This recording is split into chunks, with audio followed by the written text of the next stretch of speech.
Okay, good morning. Ngayon ay November 3. So, mag-harvest tayo. Maliliit sila. So, ang primary reason kaya maliliit pala sila is nagbago na yung sun pot dito sa sa area ko.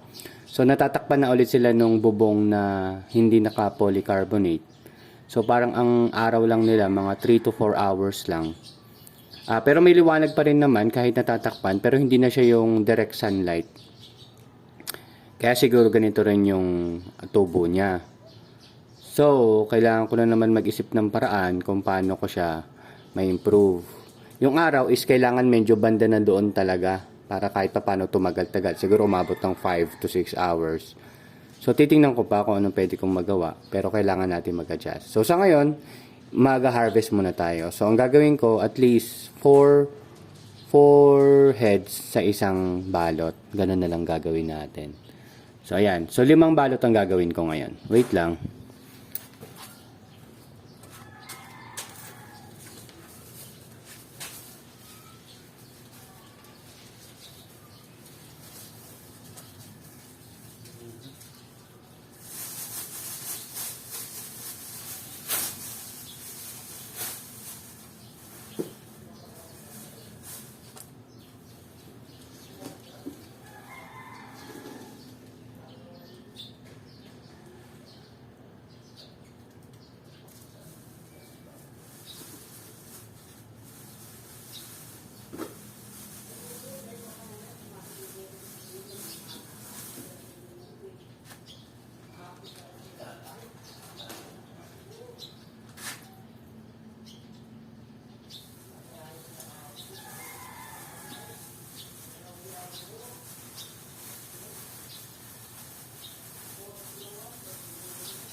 Ngayon na yung problema.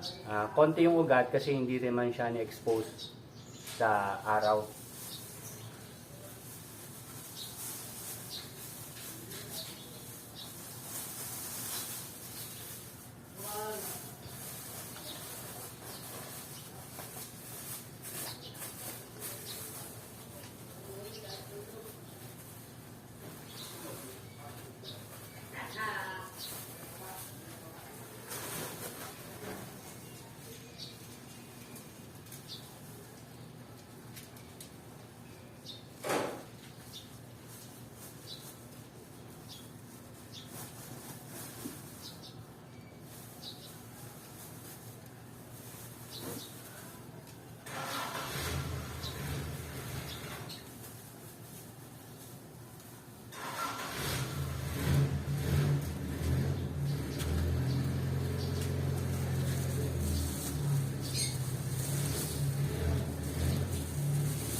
Oh.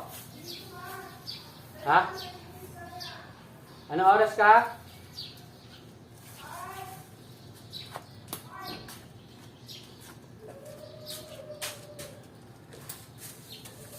Okay, last na.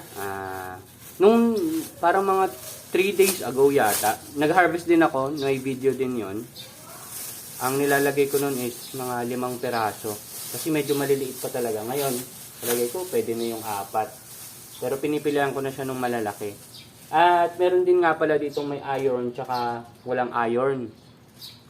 Ang nangyari, medyo mas malaki yung nasa may iron na. Pero hindi ko talaga siya ma-compare na sobrang laki. Kasi meron ding mga buto dun sa, or may mga tanim dun sa may iron na hindi naman din ganun lumaki.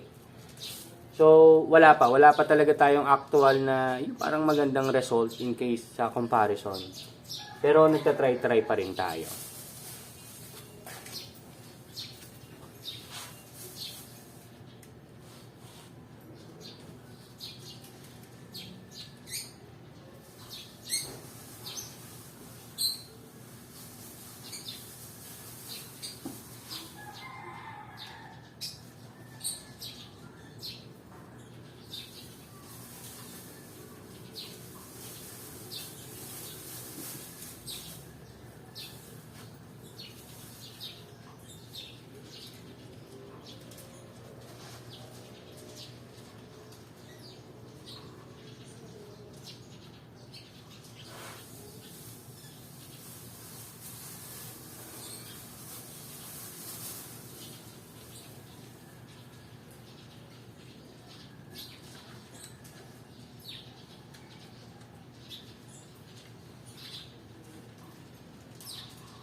So, itong huling binalot ko, ginawa kong 5 peraso kasi maliliit talaga siya.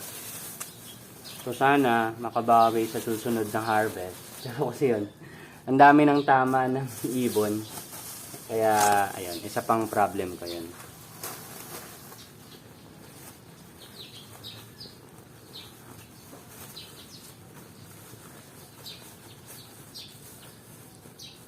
Okay, so, goods na to. Ihatid ko na to dun sa bumili. Okay, hanggang sa susunod na lang. Bye-bye.